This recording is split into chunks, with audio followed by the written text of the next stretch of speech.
नमस्कार विद्यार्थियों। काल पेशन सहसंबंध गुणांक के अंतर्गत इस व्याख्यान में हम लघु रीति द्वारा एक प्रश्न को हल करेंगे। और इससे पूर्व के व्याख्यान में हमने ये बताया था, इस पे चर्चा की थी कि काल पियर्सन का सहसंबंध गुणांक ज्ञात करने की लघु विधि क्या है, क्या प्रक्रिया है और उसका सूत्र क्या है। और उससे पहले के व्याख्यानों में हमने सहसंबंध क्या है, स्पीरमैन का सहसंबंध गुणांक, उसके बाद में हमने जब से काल पियर्सन सहसंबंध गुणांक के बारे में चर्चा करनी शुरू की है, तो काल पियर्सन सहसंबंध गुणांक किस तरह से इसके सूत्र की रचना हुई और प्रत्यक्ष विधि का इसका सूत्र क्या है, उसकी प्रोसेस क्या है और उसका उदाहरण लेके हमने हल किया था। आज इस व्याख्यान में हम लघु रीति द्वारा एक प्रश्न को लेंगे और उसे हल करेंगे। ये जो प्रश्न है, ये प्रश्न आया हुआ है अभी कुछ दिन पहले ही, यानी आज तारीख है आज तारीख है 20 अक्टूबर 2020 और ये पिछले सप्ताह ही एक परीक्षा हुई थी मोहनलाल सुखाड़िया विश्वविद्यालय उदयपुर द्वारा आयोजित बीए थर्ड ईयर का एग्ज़ाम जो इकोनॉमिक्स का था।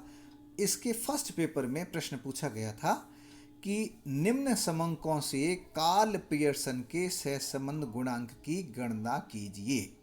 अर्थात मोहनलाल सुखाड़िया विश्वविद्यालय उदयपुर राजस्थान द्वारा आयोजित पिछले सप्ताह की बीए तृतीय वर्ष की परीक्षा के अर्थशास्त्र के प्रथम पेपर अर्थशास्त्र में परिमाणात्मक पद्धतियाँ, जिसे हम सांख्यिकी के रूप में जानते हैं, उसके अंतर्गत ये 15 नंबर का प्रश्न बड़े वाले सी पार्ट में, यद्यपि इस वर्ष सी पार्ट नहीं करना था कोरोना काल की वजह से, लेकिन अगले आने वाले समय में इस तरह का प्रश्न फिर से रिपीट किया जा सकता है, इसलिए इस प्रश्न को मैंने लिया है और इसको हम कल हल करेंगे।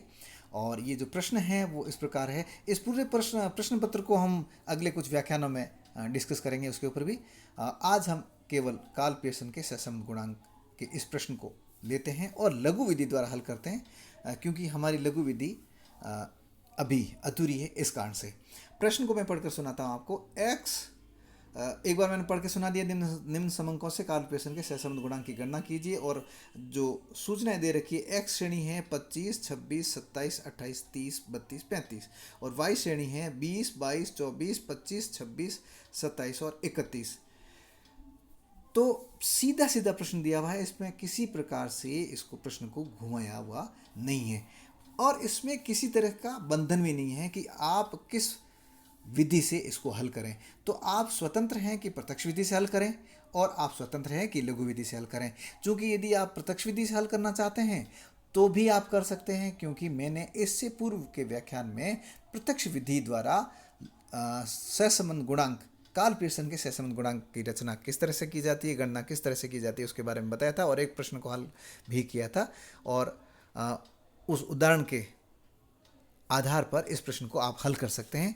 चूंकि हमारी लघु विधि अधूरी है, इसलिए मैं इस प्रश्न को यहाँ पर लघु विधि द्वारा हल करके आपको बताना जा रहा हूँ।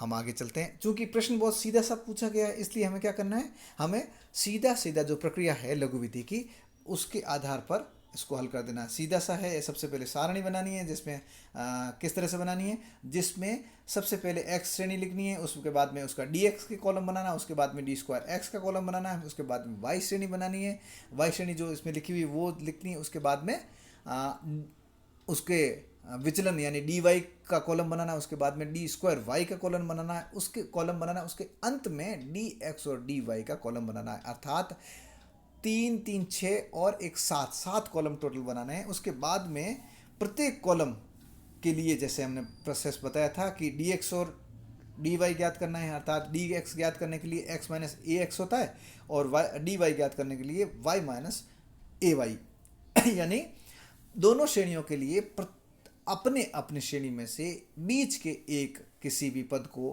कल्पित माध्य मानते हुए उस श्रेणी का विचलन ज्ञात करना। अर्थात पदों में से कल्पित माध्य को घटाते हुए डी एक्स की श्रेणी में लिखना और इसी तरह से वाई श्रेणी के लिए भी विचलन ज्ञात करते हुए कॉलम बनाना। और उसके बाद में क्या करना है, नेक्स्ट विचलन जो हमने ज्ञात किए, अर्थात डी एक्स ज्ञात किया एक्स श्रेणी के लिए, तो उसका स्क्वायर करना है और अगला कॉलम बना लेना। ठीक इसी तरह से वाई श्रेणी के लिए भी जो डी वाई ज्ञात किया है उसका स्क्वायर करके अगले कॉलम में लिख देना है और अंतिम कॉलम जो बनेगा वो dx और dy का गुणा करके उसकी जोड़ करनी है और फिर सूत्र द्वारा हल करना है। और सूत्र मैंने आपको पहले बताया था, small r is equal to summation dx dy minus dx summation dx into summation dy upon n divided by under root summation D square x minus summation D X whole square upon n into summation D square X summation D square Y minus summation D Y whole square upon n। ये सूत्र रहेगा और इस सूत्र की सहायता से हम इस प्रश्न को हल करेंगे। और इस प्रश्न को हल करने के लिए मैंने बताया कि हमने को कॉलम बनाने हैं 1 2 3 4 5 6 और 7, कुल 7 कॉलम बनाने हैं। लघु विधि में भी और प्रत्यक्ष विधि में भी 7 ही कॉलम बनते हैं। अंतर केवल सूत्र का होता है और विचलन लेने का अंतर होता है। प्रत्यक्ष विधि में विचलन हम लेते हैं समांतर माध्य ज्ञात करने के बाद, और इसमें हम कल्पित माध्य से श्रेणी में से किसी बीच के पद को अपने मन से अपनी कल्पना से माध्य मानते हुए विचलन लेना होता है। और प्रत्येक कॉलम का यानी x और y के कॉलम को छोड़ते हुए बाकी प्रत्येक कॉलम का जोड़ कर लेना होता है, और वो जोड़ जो है वो सूत्र में काम आता है। अब हम आगे चलते हैं और जिस तरह से ये x श्रेणी के 3 कॉलम मैंने बना लिए और एज इट इज़ लिख दिया। पहले x श्रेणी लिख दी, उसके बाद में इसमें से एक कोई बीच का 25 26 27 28 32 30 32 35 ये हमारे पास पद है। या तो हम बीच का पद या तो 28 आ रहा है या 30 आ रहा है, तो हम इसमें 28 को कल्पित माध्य मान रहे हैं, ax मान रहे हैं, अर्थात कल्पित माध्य बराबर 28। अब 28 से अन्य पदों का अंतर हम ज्ञात कर लेंगे, अर्थात विचलन ज्ञात कर लेंगे और यहाँ इस कॉलम में लिख देंगे। तो सबसे पहले 25 इसका सूत्र होता है dx minus dx is equal to x minus ax। x तो ये पद हैं ही आपके सामने और ax आपके फिक्स हो गया, 28 आपने मान लिया। तो 25 माइनस 28 बराबर कितने होंगे -3, तो यहाँ लिख दिया -3। फिर 26 माइनस 28 बराबर -2, 27 minus 28 -1, 28 minus 28 0, 30 minus 28 plus 2, 32 minus 28 plus 4 और 35 माइनस 28 प्लस 7। इस तरह से हमने यहाँ पे ये पूरा कॉलम ले लिया और हमने देखा कि प्लस के जो हैं 7 4 11 और 2 13 और माइनस के आ रहे हैं 3 2 5 और 1 6, तो 13 माइनस 6 प्लस के आगे 7, तो इसकी जोड़ जो हो गई है वो समेशन डी एक्स कहलाएगी और ये जोड़ हुई है 7। अब हम आगे चलते हैं और इस जो हमने कॉलम बनाया है, जो हमने कॉलम प्राप्त किया है जिसे हमने नाम दिया है डी एक्स, इसका स्क्वायर कर लेंगे। स्क्वायर कैसे करेंगे, यानी कि डी एक्स को डी एक्स से मल्टीप्लाई करते हुए यहाँ लिख देंगे, अर्थात -3 को -3 से मल्टीप्लाई किया तो 9 हो गए। अर्थात ये जो संख्याएं दे रखी है इन संख्याओं को स्क्वायर करना है। तो -2 को -2 से मल्टीप्लाई किया 4 आ गए, -1 को -1 से किया 1 आ गया। अब देखिए यहाँ पे हम माइनस प्लस जो भी है उसका ध्यान रखना है, लेकिन यहाँ पे जब भी किसी भी संख्या का चाहे वो माइनस हो या प्लस हो उसका स्क्वायर करते हैं तो प्लस में आ जाती है ऑटोमेटिकली। और इस तरह से हमारे पास में पूरा ये कॉलम प्राप्त हो जाएगा। उसके बाद हम वाई श्रेणी की साइड में चलेंगे और वाई श्रेणी के 3 कॉलम बन जाएंगे। कैसे बनेंगे, सबसे पहले तो वाई श्रेणी जो दी हुई थी प्रश्न में एज इट इज़ वो लिख देंगे और उसके बाद हम क्या करेंगे, इस श्रेणी में से बीच का कोई पद लेकर उसको कल्पित माध्य मानते हुए उसके आधार पर इस श्रेणी का विचलन लेंगे। और इसमें हमने माना है पहले मैं बता देता हूँ, संख्या है 20 22 24 25 26 27 31, तो इसमें 25 लगभग बीच में आ रहा है और 25 को हमने कल्पित माध्य मान लिया। कल्पित माध्य मानने के बाद में हमने क्या किया, डी वाई ज्ञात करना शुरू किया, अर्थात ए वाई यानी कि वाई श्रेणी के लिए कल्पित माध्य 25 और इस 25 से हम वाई श्रेणी का विचलन ज्ञात कर रहे हैं। तो 20 माइनस 25 माइनस के 5, 22 माइनस 25 माइनस के 3, इस तरह से हम इस पूरी श्रेणी का इस कल्पित माध्य 25 से विचलन ज्ञात कर लेंगे, अंतर ज्ञात कर लेंगे और बीज गणितीय चिन्हों के साथ में इसको लिख लेंगे और उसके बाद इसकी जोड़ करेंगे। तो जोड़ आ रही है 5 3 8 और 1 9 आ रही है माइनस की और प्लस की कितनी आ रही है 1 2 6 यानी कि 9। तो प्लस के भी 9 है और माइनस के भी 9, ये हो गया 0। इसकी जोड़ है 0 आ जाएगी, अर्थात समेशन डी वाई 0। इसका मतलब ये हुआ है कि जो हमने कल्पित माध्य माना है 25, ये 25 यदि हम इस श्रेणी का समांतर माध्य ज्ञात करते हैं तो वो भी 25 ही आएगा, इसलिए ये 0 आया है। ये संयोग से आया है। कल्पित माध्य भी वही है जो कि समांतर माध्य है। यदि आप निकालना चाहें तो भी ज्ञात कर सकते हैं। इसकी समेशन y कर लेना, यानी कि इस y की जोड़ कर लेना, और फिर y bar is equal to summation y upon n, ये इसका सूत्र होगा। तो इस y की जोड़ करके y की जोड़ जो है वो आ रही है 175, और 175 में 7 का भाग देते हैं तो 25 आ रहा है। इसका मतलब है समांतर माध्य भी हमारा कल्पित माध्य के समान है, इसलिए इसकी जोड़ 0 आई है। तो अब हम आगे चलते हैं, उससे कोई फर्क नहीं पड़ता, हम लघु रीति द्वारा हल कर रहे हैं, और जो भी संख्या आ रहा है वो हमारे लिए महत्वपूर्ण है, चाहे 0 आए, चाहे अधिक आए, चाहे माइनस में आए, चाहे प्लस में आए, वो हमारे लिए सभी महत्वपूर्ण है।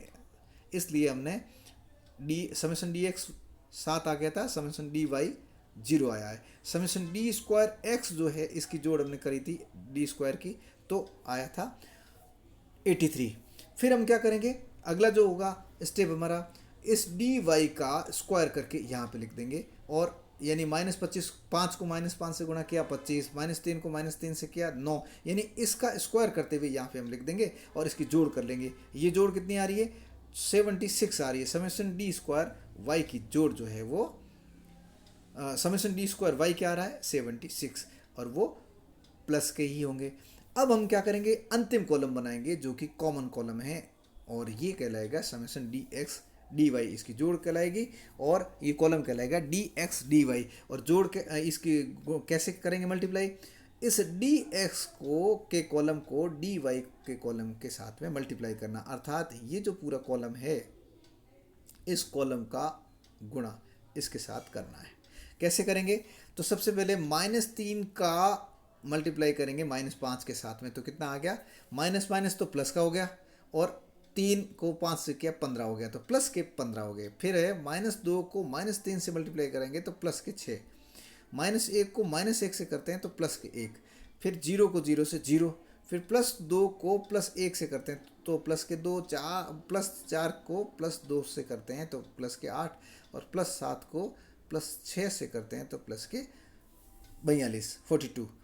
अब इनकी जोड़ कर देंगे तो प्लस के 74 है। प्लस के हैं इसलिए आप चाहें तो लिखें, चाहें तो नहीं लिखें, आपकी मर्जी, आपके ऊपर डिपेंड करता है कि किसी की प्लस के आने पर आप उसके ऊपर लिखते हैं तो भी ठीक है, नहीं लिखते हैं तो भी ठीक है, क्योंकि किसी भी संख्या के साथ में कोई भी साइन नहीं होता है, बीजगणित चिन्ह नहीं होता है, तो वो प्लस की ही मानी जाती है। तो अब हमारे पास में क्या उपलब्ध हो गया है, हमारे पास में समेशन डी एक्स 7 आ गया, समेशन डी स्क्वायर एक्स 83 आ गया, समेशन डी वाई 0 आ गया, समेशन डी स्क्वायर वाई 76 आ गया, summation D x D Y.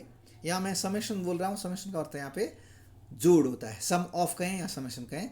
ये सिग्मा है, सिग्मा भी कह सकते हैं, और ये sigma D x D Y भी कह सकते हैं, समेशन भी कह सकते हैं। सिग्मा चूँकि प्रमाप विचलन के लिए उपयोग किया जाता है, वो स्मॉल सिग्मा होता है, ये कैपिटल सिग्मा है। कैपिटल सिग्मा जोड़ के लिए उपयोग किया जाता है, और n जो है वो n इसमें काम आएगा, इसलिए n क्या है 7 है। कैसे हैं, इनको हमने गिन लिया, 1 2 3 4 5 6 7, इसलिए ये आया 7। अब हम आगे बढ़ते हैं और इसको सूत्र में रखते हैं, इसको हल करते हैं। सूत्र हमारा summation D x D y minus summation D x into summation D y upon n divided by under root summation D square x minus summation D x का whole square upon n into summation D square Y minus summation D y का whole square upon n. ये हमारा सूत्र है, और इस सूत्र में हम इन संख्याओं को रख देंगे। तो summation D x D Y कितना आया था 74, और यहाँ पे लिख दिया, फिर माइनस समेशन डी एक्स 7 आया था, और समेशन डी वाई 0 आया था, और n हमारा 7 है। इस तरह से मैंने इसमें ऊपर की संख्याएं मैंने लिख दी, जो आ रही है 74 माइनस 7 इंटू 0 अपॉन 7, और नीचे है डिनोमिनेटर में अंडर रूट 83 क्या है, समेशन डी स्क्वायर एक्स है, ये देखिए, और समेशन डी स्क्वायर वाई कितना है 76। तो 83 माइनस समेशन डी एक्स, ये ऊपर लिखा हुआ है इसलिए हमने वापस लिख दिया 7 का स्क्वायर, 7 का whole square upon 7 into 76 minus 0, इसको वापस लिख दिया यहाँ पे क्योंकि ये सेम ही चीज़ है, 0 का होल स्क्वायर अपॉन 7, ये लिख दिया मैंने। अब हम इसको सॉल्व करेंगे तो क्या होगा, 0 को 7 से मल्टीप्लाई किया तो 0 आएगा, फिर 7 का भाग दिया तो भी 0 आएगा, इसलिए ये हो गया 0। तो 74 माइनस 0 ये तो हो गया ऊपर, और उसके बाद में हम नीचे जाते हैं तो देखते हैं कि 7 को 7 से मल्टीप्लाई किया तो 49 आया, 49 में 7 का भाग दिया तो वापस 7 आ गया, तो हमने 83 माइनस 7 लिख दिया यहाँ पे, इनटू आगे है 0 को स्क्वायर करके 7 का भाग देंगे कोई मतलब नहीं, 0 ही आएगा, तो हमने 76 माइनस 0 लिख दिया। अब हम आगे बढ़ते हैं और 83 में से 7 गए, पीछे रह गए 76, और 76 में से 0 गया 76 रह गए, तो ऊपर 74 है ही और नीचे अंडर रूट में 76 इंटू 76, यानी कि 76 को 76 से मल्टीप्लाई करके यानी स्क्वायर करके वापस रूट निकाले तो 76 ही आता है। तो अगला हमने लिख दिया 74 डिवाइड बाई 76, 74 में 76 का भाग दिया तो आया 0.973, जिसको हम 0.973 भी लिख सकते हैं, 0.97 भी लिख सकते हैं। और उत्तर हमारा क्या आ गया है, कार्ल पियर्सन का कोरिलेशन कोफिशिएंट जो आया है वो है प्लस 0.97, प्लस 0.97 भी कह सकते हैं, प्लस 0.97 भी कह सकते हैं, उससे कोई फर्क नहीं पड़ता है। तो इस तरह से इसको हम शब्दों में लिखेंगे तो ये होगा कि उपरोक्त दोनों श्रेणियों में कार्ल पियर्सन का सहसंबंध गुणांक उच्च धनात्मक श्रेणी का प्राप्त हो रहा है, अर्थात उच्च धनात्मक सहसंबंध पाया जा रहा है। उक्त दोनों श्रेणियों में उच्च धनात्मक सहसंबंध पाया जा रहा है। Positive high correlation coefficient between x and y series. Thank you.